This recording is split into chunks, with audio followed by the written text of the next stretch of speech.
guys. Welcome to the Spilling the Tea Leaves podcast with Rachel and Michelle. Hello. We've been meeting for a few weeks now, a few months, I guess, to talk about all things spiritual and otherworldly. Just have a good old inclusive time talking about anything and everything that has to do with being on a spiritual path. And today, Michelle and I wanted to invite you into a discussion about the solstices and kind of start chatting a bit about what they are, how you might use them for your practice, why some people don't celebrate them, why it may be fun or not. Oh my gosh, there's so much. I almost don't know where to jump in, but I'm excited as always. I'm excited to learn from you. I feel like you have a lot of information to share, so I'm really looking forward to learning something new. I will admit that I had a moment of insecurity before signing in to chat with everyone today. As I was prepping for this podcast, it's daunting to sit here and attempt to hit on a lot of information in a way that is genuine and accurate. And I certainly have yet to claim any sovereignty in terms of my knowledge or my abilities. But I was then reminded, so like I said, I was sort of insecure, and I'm like, oh my gosh, there's so much information here, and I want to present it in a way that is helpful and again, accurate, but I just don't know everything. But then I thought to myself, and hopefully, Michelle, this kind of resonates with you, and it resonates with all of our friendly listeners out there. That's one of the reasons we started doing this, was to have a discussion and feel that you can step up to the plate, which is a baseball term, which it just means that you can be a part of this. You can hold space with us and not know everything. And kind of feel this out together. So that's kind of where I'm coming from today. Is I've done a lot of research, and I do a lot of these things personally, but there's a lot of information, and it can be pretty daunting. So I don't know, man. I just want to say that, like, there's a lot, but it doesn't mean you don't participate. It just means that you learn, and you learn from each other. Do you feel that way, Michelle?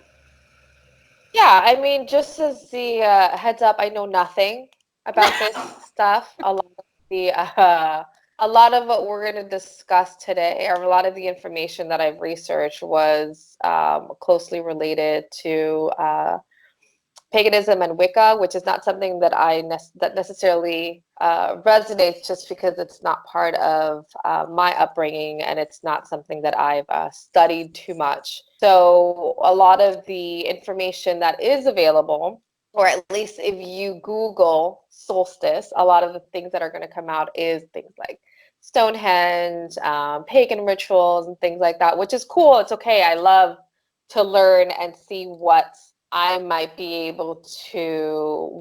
might be able to pick up. So keep in mind, like Rachel said, this is a lot of information, and there's still stuff that we will probably not even touch upon. So I invite everybody on your own time to look up a lot of what we're going to discuss and see if it does resonate with you, if it's something that you want to put into practice, or even if it's something very small that you can practice during the day, or something that might take you 2 minutes to just kind of connect.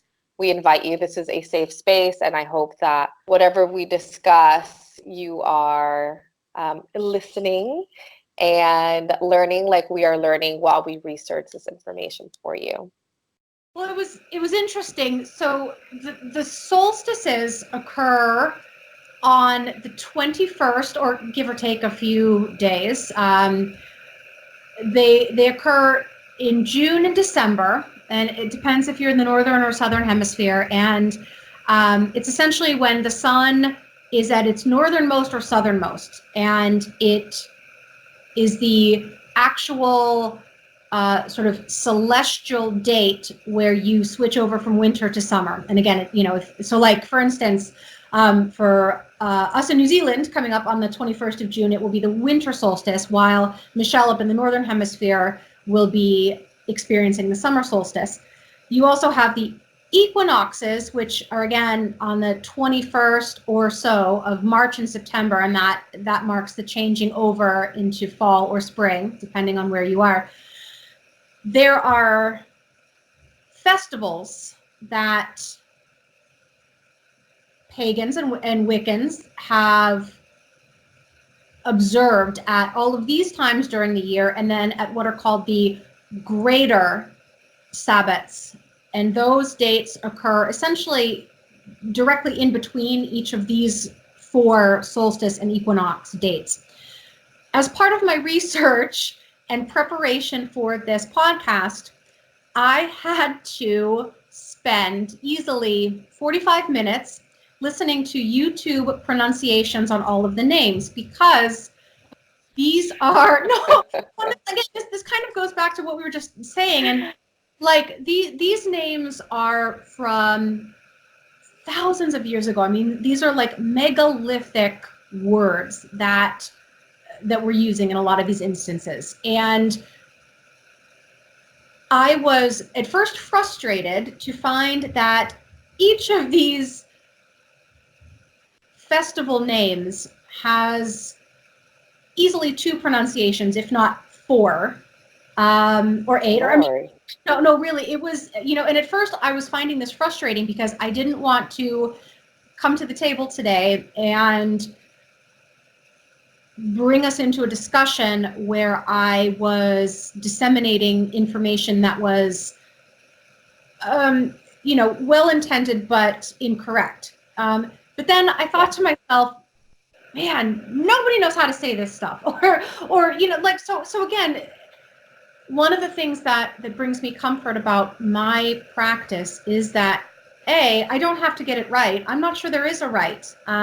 Yes, do I think that ultimately one of these pronunciations must be the most reflective of the original pronunciation? Sure, but I'm not a Druid priestess. Do I necessarily need that? A, and then B. Yeah. Does my ability or inability to get everything perfect reflect my spiritual path? And I'm not sure that it does. So for me, this has been... It's nice to say it correctly, but at the same time, is it like absolutely essential to your practice? I mean, yes, try to learn it and remember it, but it's not, very... If it's going to give you more grief than anything else, then probably chill out a little bit, because it sounds like it was very frustrating for 45 minutes to figure out how to say something. No. I'm like, well, you're fine.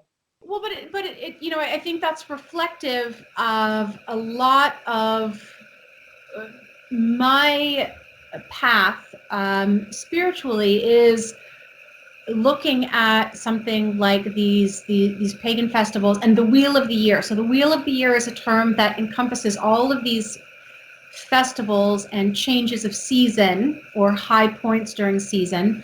And they're really an invitation to embrace change, embrace the cyclical nature of our lives and of our souls.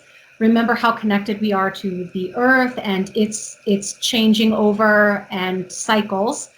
But also, as I mentioned, it's been interesting because I'm looking at all of this information, wanting to learn it, because to me it is exciting and interesting, but then also there's this sense of, oh my God, I can't talk about it because I don't know everything. And that's I think, to me, a scary feeling that a lot of us have when we step into these spiritual realms or spiritual discussions of, oh my God, I'm drawn to this crystal, but I don't even know where to start. Like, I know I'm drawn to it, but I don't even know why. Should I start, what are all the correspondences? And I don't know anything about herbology and plants, and, so it's been an interesting exercise for me. And it's a good reminder, I think, to slow down and recognize that you don't have to get it all right. There,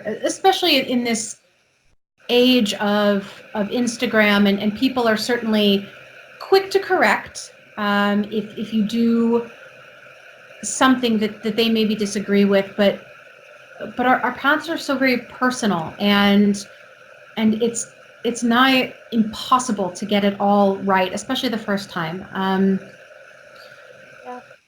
Yeah.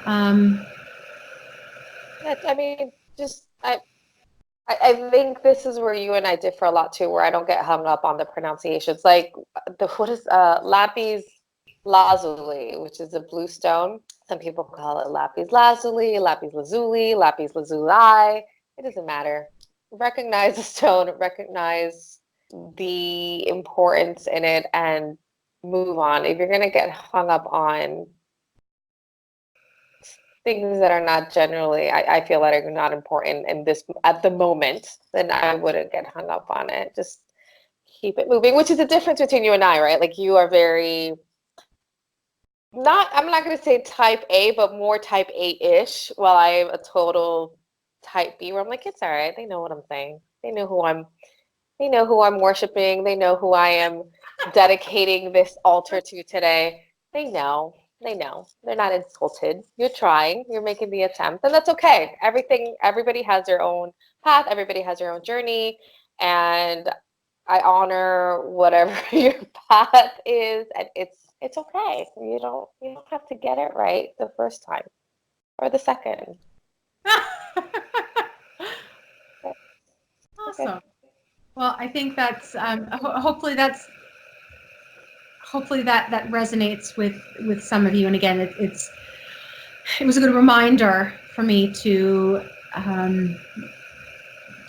be present and recognize, as Michelle said, that it's, regardless of how you say it or where you are, just to come and enjoy. So one of the things that I think really sticks out for me as I'm looking at the upcoming solstice is that there are so many ideas about how to honor the passing of time and the coming of shorter days or the coming of longer days, and the different ways that you can do that based on whatever your practice is. So to me, yes, it can resonate mostly with people who do come from a background of either European or North American descent. But it's interesting too to see what some of the other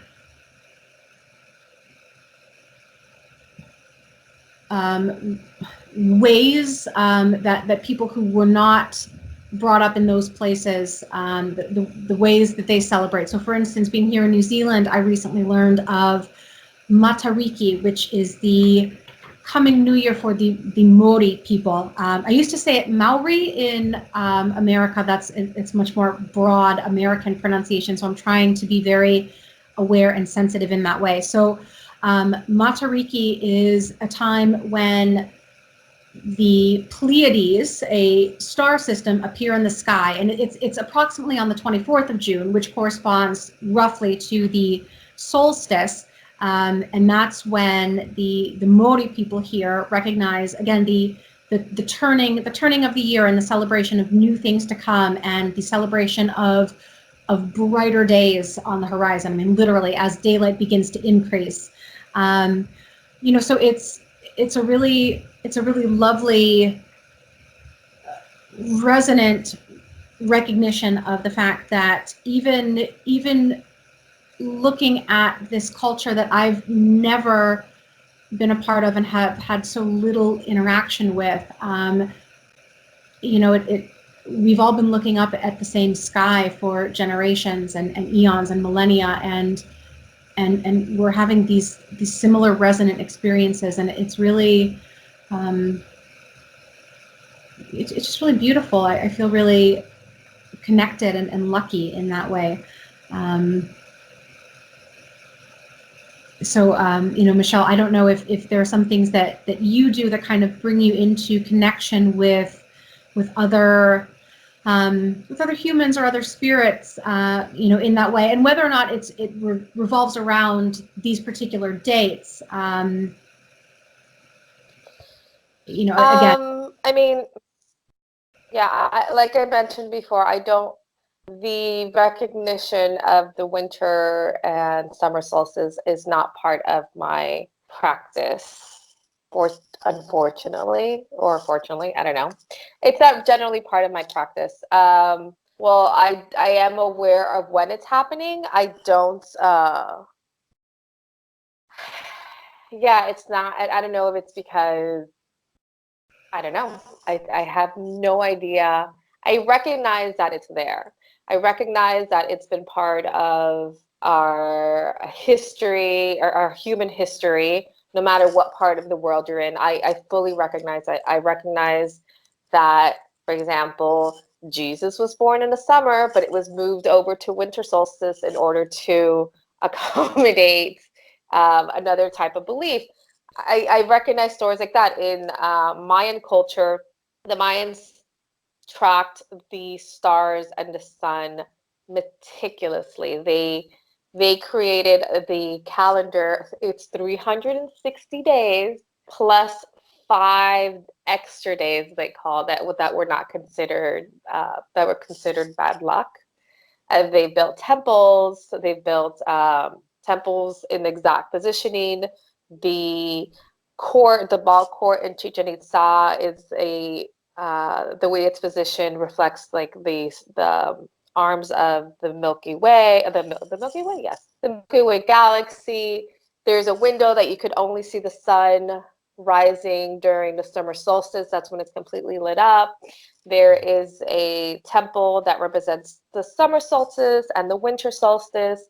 And depending on the time, in Kukulkan, I believe it's called, that temple, when it's not during the winter, it's completely dark. Like, there are Egyptians, as you know, worship the sun god. Like, there is a lot within our history as humans that really reflect our affinity, or our how we follow the cosmos. Unfortunately for Michelle Mello, it is not something that I take in my practice. I try to connect. I don't know. I feel like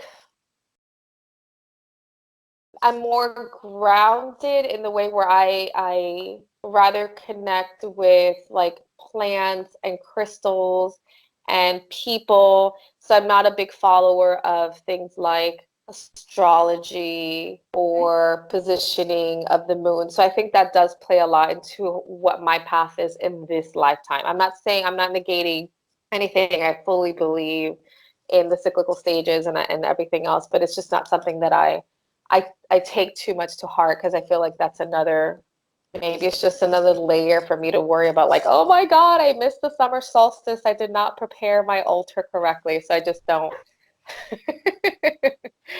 I unfortunately don't follow it too closely. Okay. Sorry, guys. So this is the other part of, for those who don't do it, I'll be your representative on this podcast today.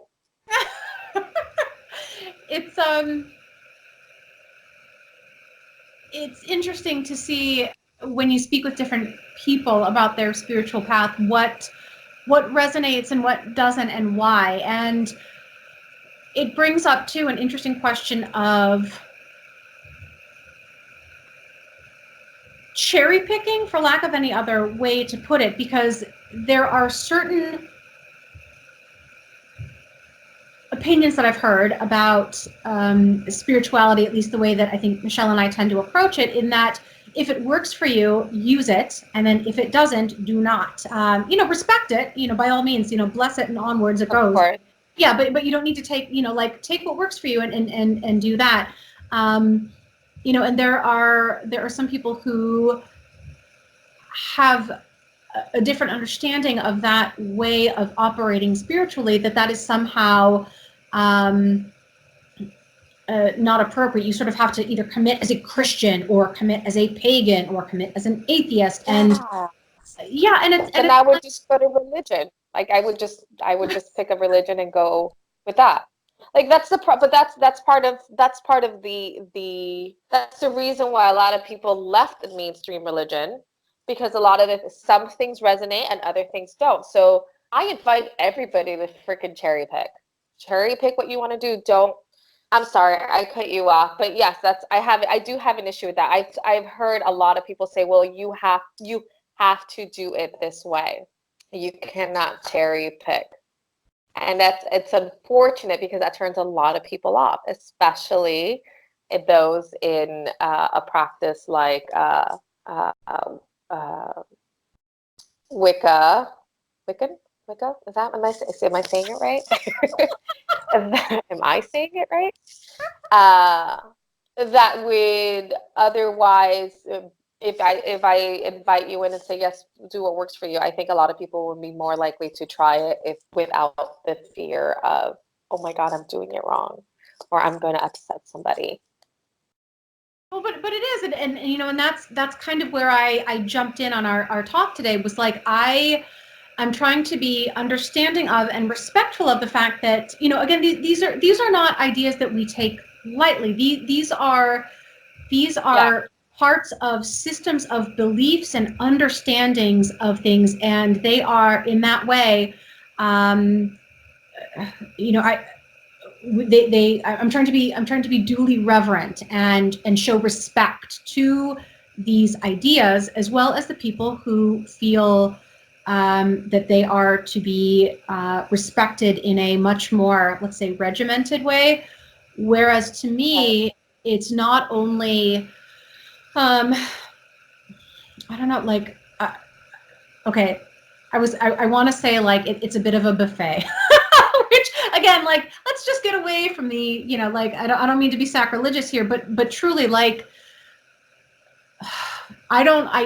I find it really strange to come to the table, or even come to a friendship, or like this, where we sit down and Michelle and I have a conversation, and you know, even if, let's say, she and I were brought up in the same, I don't know, church, I couldn't possibly wrap my head around she and I having the exact same understanding of, or even like how do you pray? I mean, the way that Michelle would maybe speak to the Virgin Mary or whomever, you know, again, even if we were brought up in the same tradition, I just, you know, everyone is so different. I don't understand how you could possibly accept sort of one set of ideas or practices and have that work for you always exactly in this way. Much less come into a discussion like this and expect that what works for you works for me, or even if it does work for both of us. Like last week, Michelle and I were chatting a bit about the moon and what we do during feasts, and I had a good yuck about, like, oh my God, what do you mean you don't do that during the dark moon? Like, like, oh God, like, you know, it was, you know, but it's funny, and you know, again, it works for her, it works for me, and it's you know, but it is interesting because some people do feel, as well they should, and again, that's why I want to approach this topic with due reverence and respect. But on the other hand, we are not all of similar backgrounds. We are not all of similar socioeconomic background. I mean, there's so many differences. How could you possibly expect that someone, you know, could come to the table with the same ideas or notions or practices, and disrespect those who aren't, I don't know, in the same place as you? It seems. Or have the same opportunity to be around people who are alike. Some people, what is the term, solitary witch, where they don't have, they rather work on their own. Like, why? I feel like judgment is not a part of the practice for any religion, any path, anybody. So yeah, I hear what you're saying. I I agree with Rachel today. And on that note, we'll take a quick break. When we come back, we'll chat a bit more about the Wheel of the Year and the different holidays and how you might consider working them in once you know how to pronounce them. We'll be back in a bit.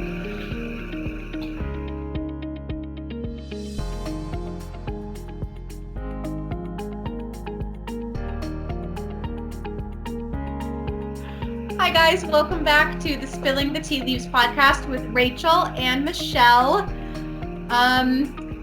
We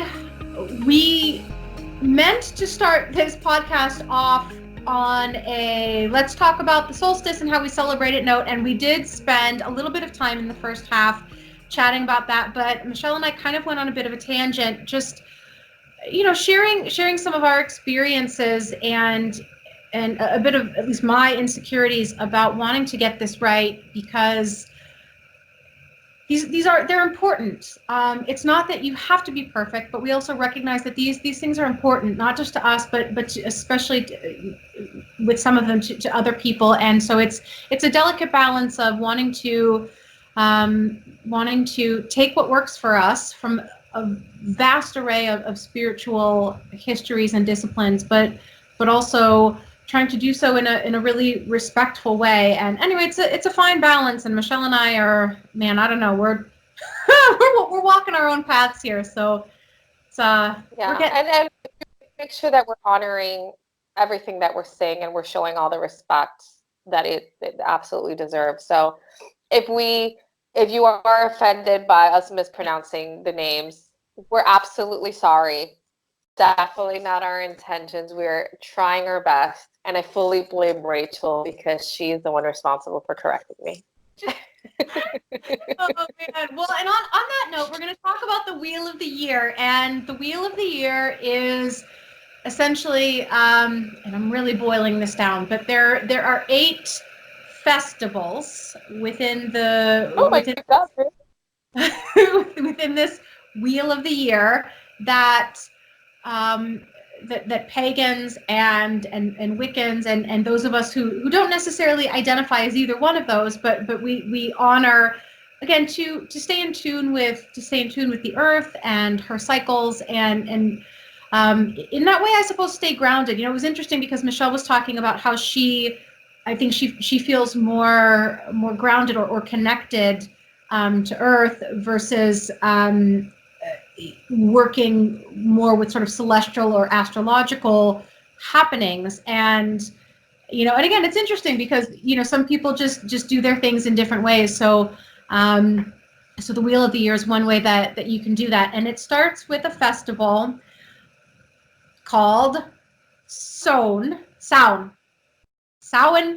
But it's spelled Samhain. Already.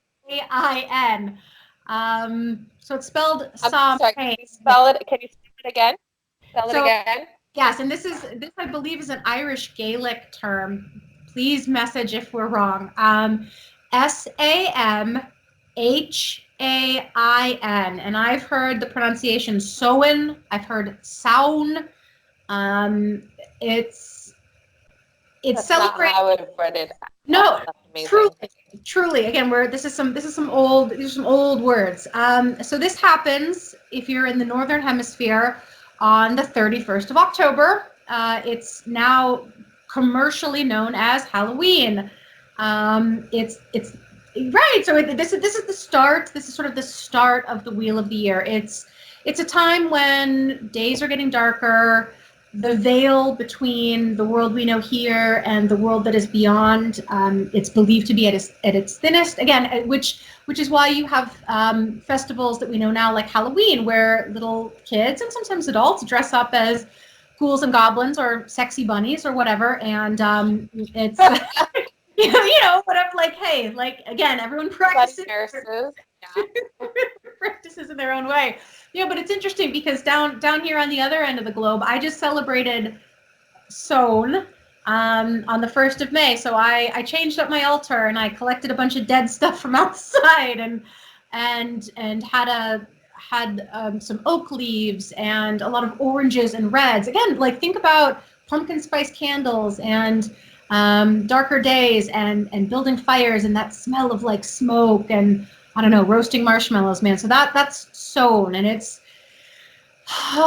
lovely. It's crispy. It's things are getting darker, and you start to embrace that. And next we have the winter solstice, which is for us coming for you folks up north coming in about 6 months, and that's Yule. So Yule, again, for the Northern Hemisphere folk, is often associated with Christmas because you have these interesting amalgamations of pagan festivals where the Christians came in and kind of just superimposed some Christian stuff on top of pagan stuff. And it's like, okay, cool, well, you're doing that. So let's put up a Christmas tree and we'll just say that Jesus was born at basically the same time. Michelle was joking earlier about how Jesus was not born on the 25th of December. That's just that's the church being opportunist about getting the drunken pagans to sign up to their agenda. They're a celebration, so we might as well just make it a big party. Right. Who doesn't want a Yule log and some wassail? Wassail is like mulled wine, kind of. So yeah, it's Yule is so like for instance here in preparation for the 21st, which here will be the winter solstice. I have some holly, anything evergreen. So evergreen plants. I have a dark scarf on my altar, a lot of dark crystals, more candles than I would normally have because the days are quite dark. And it's a time to go inward, similar to the dark moon, like we talked last week. It's a time of darkness, and that's why people put in the Northern Hemisphere, because it's around Christmas time, people have lights and candles, and it's a time to remember that lighter days are coming and a welcoming of the sun and more light on its way. I was reading on my research that during the winter solstice, it's a celebration of the goddess moon energy. And it's almost like I'm not sure if it's the rebirth of the sun, darkness. I'm going to read this real quick. The winter solstice celebrates the longest hours of darkness or the rebirth of the sun, and is believed to hold a powerful energy for regeneration, renewal, and self-reflection, like the new moon, right? Yes. In pagan times, the winter solstice was referred to as Yule, like you mentioned, and was a celebration of the goddess moon energy, and it was believed that on this day, the moon would give birth to the sun. That's cool. It is. It's there's a lot to do with the duality of the sun and the moon and the god and the goddess, and this idea of literal polarities. Like there's the northern hemisphere and the southern hemisphere, and the sun being as far north or as far south on these solstices, and when one is growing, the other is growing smaller, and so there's this constant kind of energy between two different, light and dark, god, goddess. So this sense of having these two energies like a magnet, where one doesn't work without the other. You can't recognize light if you haven't experienced the dark. So this idea that the moon goddess is actually rebirthing the sun every year, it's a really beautiful and powerful reminder of this, again, this sense of a cycle of the two natures working together and giving birth to one another. You can't have one if you don't have this other one. I really like it. Actually, one of the coolest experiences I've ever had on a winter solstice was a longest night of the year ceremony at my Unitarian Universalist congregation. So back in my Northern Hemisphere days, when I was in North America, I lived in Phoenix, Arizona, and loved it. And I was part of a Unitarian Universalist congregation. We should talk about that one of these days. I miss my UUs. So there were a lot of people who identified as pagan in our community, and the longest night service was held every year on what was then the 21st of December, the shortest day, the darkest night. And it was a time to honor, because in the Northern Hemisphere, the winter solstice falls around Christmas, which is a notoriously fraught emotional time, even for those of us who love Christmas. And it's a recognition of people who are experiencing or have experienced dark times. And it was one of the first times I've ever had a group or community come together to kind of really honor darkness, emotional darkness, and a recognition of a shared experience with others in this darkness. And it was so profoundly touching. And I think that's one of the reasons why I feel so strongly about solstice work and the Wheel of the Year, is because I have been fortunate enough to be with other people who were able to kind of use it for themselves and recognize these beautiful aspects of darkness and cycles and coming together in those times. It was really powerful. That sounds amazing. That sounds absolutely amazing. How lucky are you to have had that? I got chills. That sounds absolutely so powerful. Yeah, it was incredible. If any of you are in Arizona, highly recommend checking out the Unitarian Universalist churches there. They're just amazing people. But onward the wheel turns, and next we have Imbolc or Imbolc, which is the midpoint of winter. So it falls kind of on the 1st of February, or down here the 1st of August. And essentially the days are still dark. We're still lighting those candles, but we are excited. The sun is eventually gonna come back around. Yay. Followed by February the 1st, you said? I'm sorry? Yeah, so it's like February 1st or maybe February 2nd. Again, check out your Farmer's Almanac, and all this stuff is super Googleable. So one thing that I should probably mention is that due to the discrepancy between the Gregorian calendar, which is what we as Westerners use as actual like 1st of January, 365 days, and then a leap year every 4 years, there is an actual slight discrepancy between the way that we keep time in that way versus the way the Earth actually keeps time as a celestial body. So for instance, this year, I wrote it down, this year in 2019, the solstice is coming up on Friday the 21st at exactly 11:54 a.m. But next year it could be on like the 22nd at 10:30 in the morning. So if you feel very strongly about it, or like me, or just an information junkie, do Google, because for all we know, in coming up this year, Imbolc may be on the 1st of February, or the 2nd of February, or August. Again, depends on what hemisphere you're in. Isn't this fun?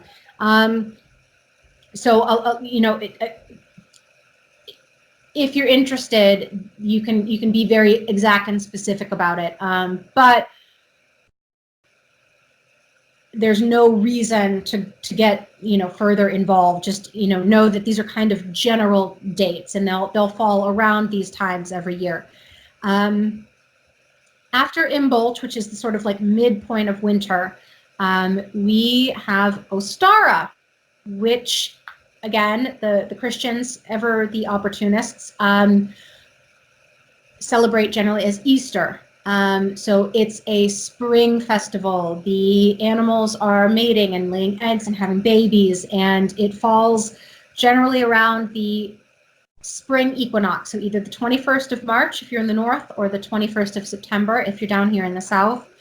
Again, though, there's a reason why lilies and eggs are brought out around that time of year. Rabbits as a pagan symbol. There's actually there is an image in Celtic and pagan history or culture with 3 rabbits, and so the idea of Trinity, or there being 3, like the triple goddess we talked about earlier. this sense of three rabbits and their prolific creativity and spring coming again and the creation of more life is really celebrated around Ostara or Easter for those of us who do have a Christian upbringing. Did you do a lot of eggs and bunny stuff when you were younger or now? Now because I have my daughter that will celebrate going Easter hunting, but when I was growing up, it wasn't really a part of my upbringing. I'm a sad person, but it makes sense. I'm like, why is the bunny bringing eggs? Like, I didn't understand. Like, why? What's this? What is this? Like, y'all know what y'all doing? But it was not a part of my thing. And now it's become really popular where like the Easter baskets, and I don't know if this has always been a thing. Like I remember seeing Easter baskets when I was little, but I feel like now they've taken it to like this whole other level where it's almost bordering on like Christmas for candy, where these giant baskets for like the kids and like their names. I'm like, has this always been a thing, or is this like a new thing that I'm not like poor-ish anymore? That I'm like, I don't understand. I don't get it. I don't get it. Sorry, I didn't mean to take away from your time. But yeah, it's like it's still a thing that I'm seeing, and I'm like, this is new for me. This is a new experience with all you guys. The commodification of holidays like Easter and the willingness of people to make a buck on anything that's a whole other can of worms. We'll talk about that's later. However, it's interesting you bring up the Easter bunny and the idea of like a rabbit bringing eggs. So going back a bit to Celtic and pagan imagery and information, I have a Celtic a druid animal oracle deck, which I love. And if any of you are interested, you can go on my Instagram page. I just posted the card that has a hare on it, and a hare is related to the rabbit. They're kind of lankier and faster and have much different habits. But anyway, they're almost entirely nocturnal. And in pagan times, I don't know, 1,000 years ago or so, there was this sort of understanding or belief that hares actually laid eggs, and it has to do with the fact that hares were only out at night. They were almost exclusively nocturnal. But then there were but they nest on the ground. They don't nest in the ground, they nest on the ground. So there would be these sort of eggs that would appear around the same, which were bird eggs, but were also related to the time that hares were coming out in March. And again, this idea of, like prolific life and the mystery of the moon and nocturnal animals and the life-giving time that is spring. So a lot of these ideas get kind of like mixed together in this really cool imagery. And anyway, so that's yeah. So yeah, check that up because I had no idea. This picture of a hare with eggs is actually in my druid animal oracle deck. It's really cool. So yeah, after you have those bunny eggs, you can move on to Beltane or Beltane, which is May Day. It's the start. It's sort of the midpoint of spring. So it's May 1st for the northern hemisphere. It's actually the 31st of October down here. And it's when the goddess starts to predominate. So we talked a bit about the god, and again, there's this is a bigger discussion for later. But the sense of the god and the goddess, and sort of the waning of the longer days and the waxing of the shorter days, and so the goddess is said to preside over the times that are lighter. So, because the goddess is, we goddesses, the ones with the uteri, we are the ones who are the life bringers in that way. So during the lighter months, the worship of the goddess predominates because those are the times, for the most part, when animals are having babies, when the days are long, when we're harvesting, when things are being planted, when there's fruit, when there are apples. And once the days become darker, that's when the god predominates. And the god helps with hunting and is able to help us embrace the darker aspects of our nature, like having to kill animals so that we can have our lives sustained. And and again, these are exciting conversations that we can certainly come back to. But on Belton, the 1st of May or the 31st of October, this midpoint of spring, the goddess is back. There's fruit, things are blooming, babies are arriving. It's a really warm and lovely time, which makes way for Litha, the summer solstice. I was actually born on the summer solstice. I was born in the northern hemisphere, and June 21st is my birthday. Again, special Coming up. personal reason for connection to the date. So it will be honestly a little odd to celebrate here on the shortest day of the year, since it's going to be the winter solstice here. But summer solstice is Litha, and it's summer, man. You get out there, you enjoy the long days and all the berries and things that are growing, which moves then into Lammas, the midpoint of summer. It's August 1st in the northern hemisphere, 1st of February down here, and it's the days are kind of hazy, and they're not growing cooler yet, but things are kind of like slowing down, and we're looking forward to the harvest. And the goddess, she's getting tired. The kids are getting older. She's ready to like put her feet up. It's it's no longer like all the babies have been born, but now they're getting older, and she just wants someone to bring her some wassail. Put those feet up. And then the last holiday, the major dates within the wheel of the year is Mabon, 21st of September in the north, 21st of March here, and that is the fall equinox. So it's the start of fall. The air will be getting cool and crispy and crunchy, and and it's interesting too, because a lot of these things to me are easy to grasp onto, because as as a Westerner, so much of this is built into our culture. Like I said, I mean, pumpkin spice lattes get released around that time, and and it's like, but it's a time to celebrate the harvest, and suddenly like everything is it's all apple and cinnamon and pumpkin, and but then if you go into the stores in the middle of spring, it's like it's tulips and things are like lilac colored, and I don't know. We joked earlier about the commodity. I feel like I feel like we miss a lot of that in the south part of the U.S. because it's just hot. Like we don't have. Yeah, I mean, we do miss a big chunk of that. Like, it's not crispy and cool in Miami. It's just hot. Like, I go to the beach on Christmas. In Louisiana, it's humid, and so there is even within the confines of the U.S.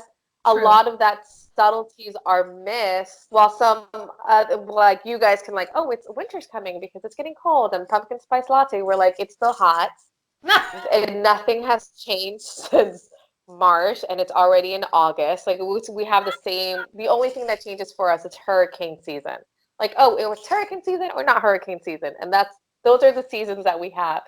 So, as a representative of those who are not, into or have access to full seasons, there are subtleties that we definitely do miss. Like, we know it's fall because Starbucks has some pumpkin spice lattes, which I very much like. We're like, oh my god, or Uggs. Why are we wearing Uggs? It's 500 degrees outside. You don't need to wear it. And it's up until a few years ago that we started getting pumpkin patches. Like, they import the pumpkins from elsewhere, and they have like the hay bales. I can't even say the word right.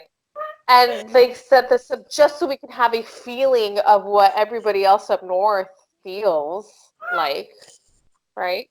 So yeah, it's a lot of subtleties. I love people like, I love the seasons. I'm like, what's a season? I don't know what that is. So hot. It's just so hot. But this is a learning experience for me, though. Absolutely. Everything that you've had beautifully researched, because I did not know any of this stuff at all. I knew, and when I took my notes, FYI, everybody, if looking at my computer, I just had 2 notes, one for winter solstice and one for summer solstice. Everything else I left. I'm like, I didn't know there were so many, and I'm sorry that I have failed you on this podcast. And I'm so happy that Rachel picked up in 99.9% of the slack on this. It's one of the things that I love most about our friendship, but also the internet and my spiritual path is that, you know, there is so much out there, and you know, we did kind of start on this note, but it's reassuring to know that, to me, it's reassuring to know that you don't have to have it all figured out, and like, spoiler alert, you won't. Yeah. That's also very reassuring to me.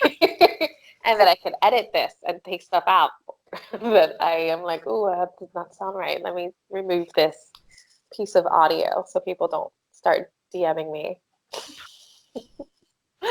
Oh, yes. Just as an FYI, before we finish this, the first part of this podcast was a little, how would you describe it, Rachel? Like, well, okay.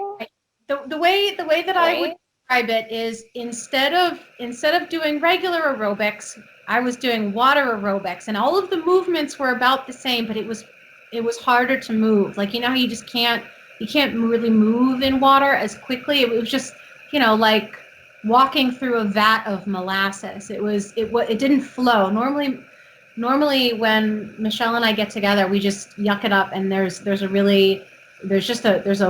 flow. We just kind of get into it, and it didn't start out that way today.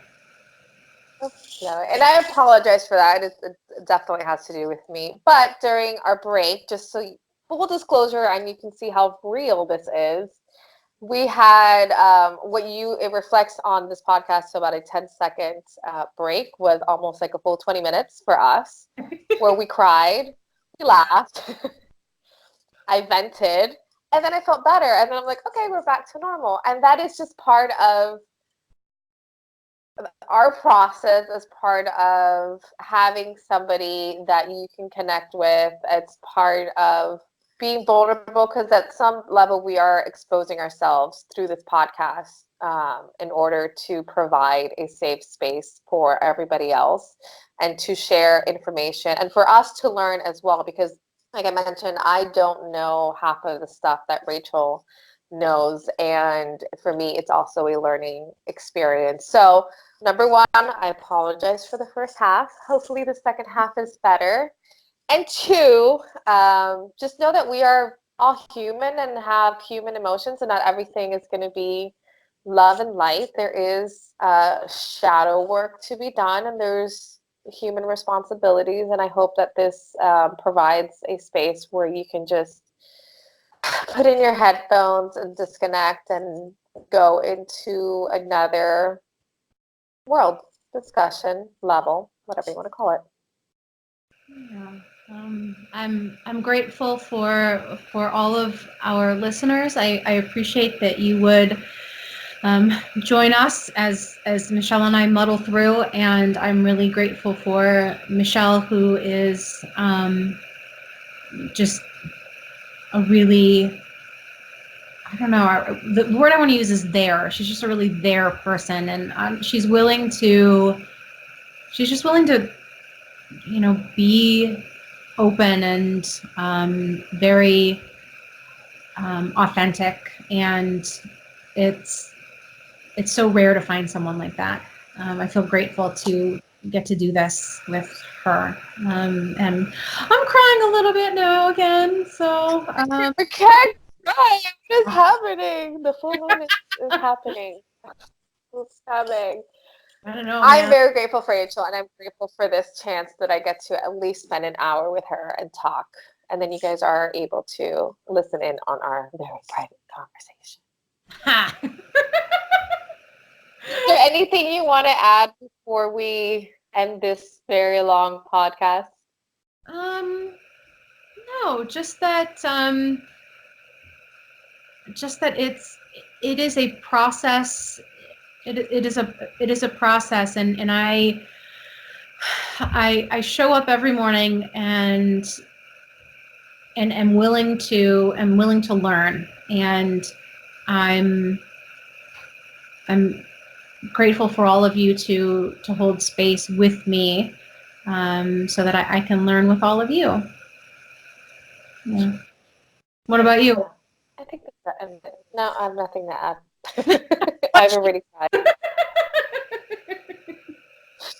I've already cried. I feel like next week we should do, we mentioned doing a shadow work episode. And I think that's a nice, since we're going to end this crying, it's a nice place to transition into that. Yeah, since full moon will be over and we are going to be entering into darkness. Waxing, is that what it is? It'll be waning. So yes. Waiting. Yeah. All right. Full moon was on the 17th, and so now it is waning. Yeah. All right. So waning moon, we're heading into new moon, into the darkness, and I think it's a good opportunity for us to do some pruning and get in some shadow work and what shadow work means, because there's a lot of definitions out there. And I'm sure everybody has heard this word and has no idea what to do, because I was like that.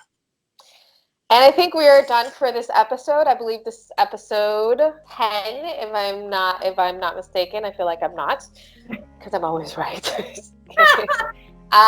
So thank you for listening. Thank you for being a part of this our sacred space. If you are listening to us or watching us on YouTube, make sure to subscribe and leave a comment. Sharing us always helps us get our names out there and get more people into this wonderful path. Listen to us wherever you listen to your favorite podcast. You can also find us on our website. Wow.